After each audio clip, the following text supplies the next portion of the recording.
Hi, this is Real World Audio, and I'm going to talk about why are the Allnic preamplifiers so expensive.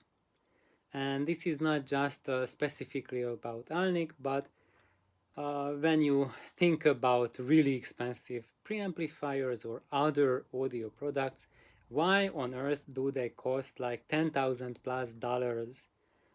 And the first thing that people think is it's because those guys who are making them, they are getting silly rich and they are ripping you off. Like they're just like grabbing in your pockets and just tearing it out with all the money you have. And the sad reason is not that. So sadly, most of the money that you pay for these products, it doesn't land in the employees' pockets who are putting together those amplifiers or other products. But let's just have a look at like a little bit of a breakdown why the Allnic L 8500 why the L8500 preamplifier costs what I saw on a website on a distributor. It said $13,500 for a single unit. So how on earth do you get such an expensive price? So first of all, you need to know that this preamplifier is not done by the tens of thousands, but in a very limited series. So when you had limited series, then the costs such as product development, tooling, and making the parts. So for this unit, for example, they are custom making their own power transformers. And when you custom make a unit, it costs way more compared to ordering a series of 10,000 units or 100,000 units. And it doesn't just cost like 10% more, it costs hundreds of persons more. So if you make like 100 transformers, cost wise, each of those transformers are going to cost monumentally more compared to having the same transformer made in a 10,000 series production run. And so that's one thing, is that in this specific case, it's the power transformer that's custom made for this unit. There's also custom made face plates and everything. I know that doesn't contribute to the sound quality, but it does contribute to the looks. So part of what you are paying for is also something that catches the eye and gives aesthetic pleasure. And for some, it's very important. And for those of you guys who find this important, then this is the price range where you are going to get this. Now, going back to the cost, however, sadly, this is not the biggest part of the cost. The parts that are part of the product, but the biggest part is the R&D to research out and develop the parts, have everything set up, make every parts constructed and made and ordered if necessary, set up the contracts for that, or if you are making it in-house, you have to plan on how to make it and develop it. And it might take years to do these processes, and for those years you have to pay your employees, you have to pay the rental, the money for for the office space, for all the equipment, purchase all the equipment, and pay gas or electricity and everything, pay social security, whatnot.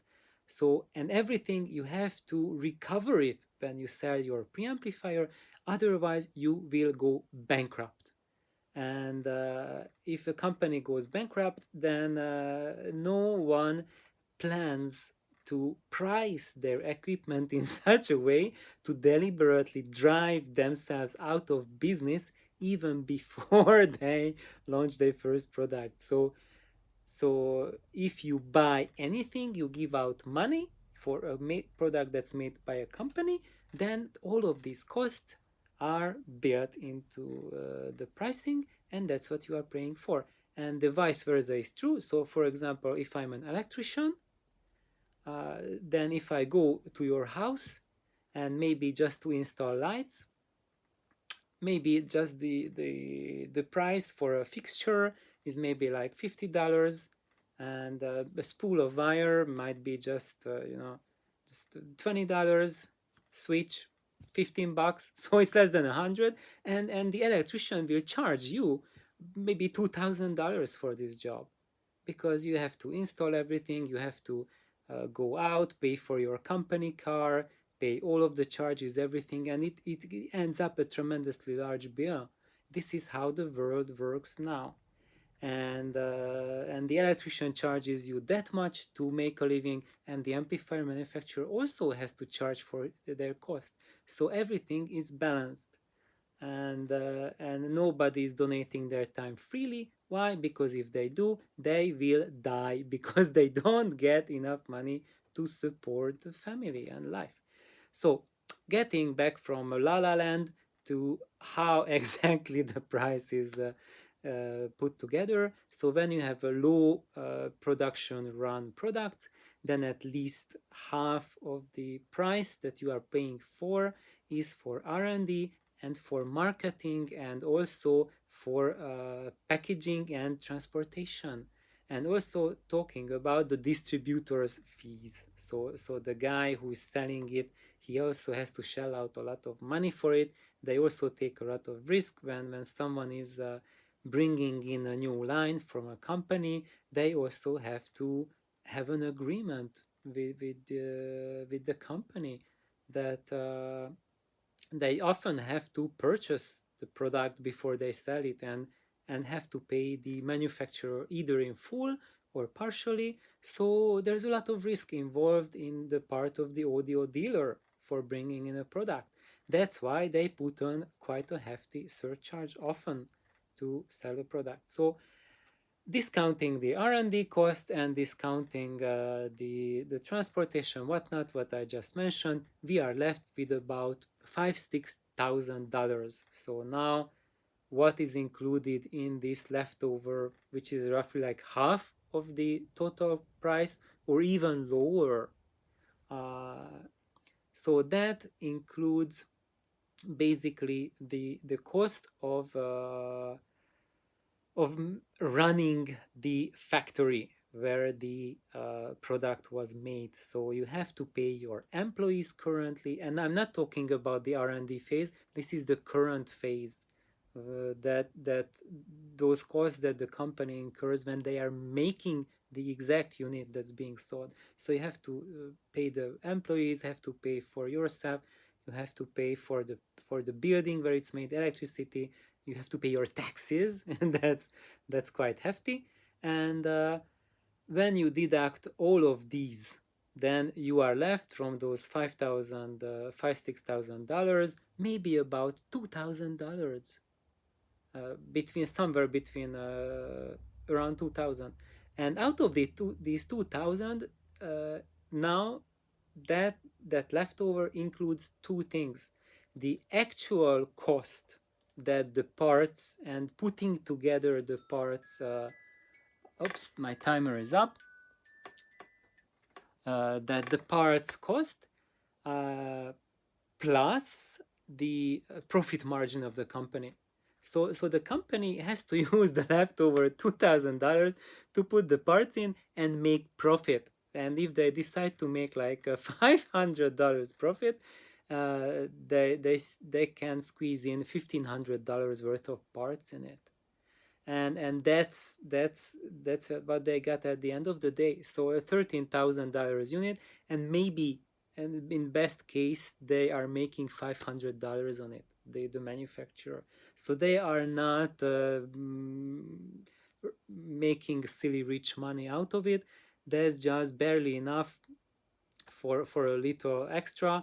And usually most companies, they rotate all of this money, all of it, back to R&D, to research for new products. And when you look at Allnic, what they do, they have tremendous lots of things going on. So I'm quite sure that most likely they invest back at least 90% of what they are making. So um, shall this be a lesson to everyone that to have just $1,500 worth of parts, you need to sell that product approximately at 10 times what the parts themselves cost. So then that's why you can think that if you want to DIY something, then from $1,500 you can do something like that, provided that you do your own R&D, because the R&D is not included in the $1,500. So just because you can buy $1,500 worth of parts, it doesn't mean that the result will be any good. So and also it won't include yet any fancy design. So that's it. So I hope everyone liked this little overview.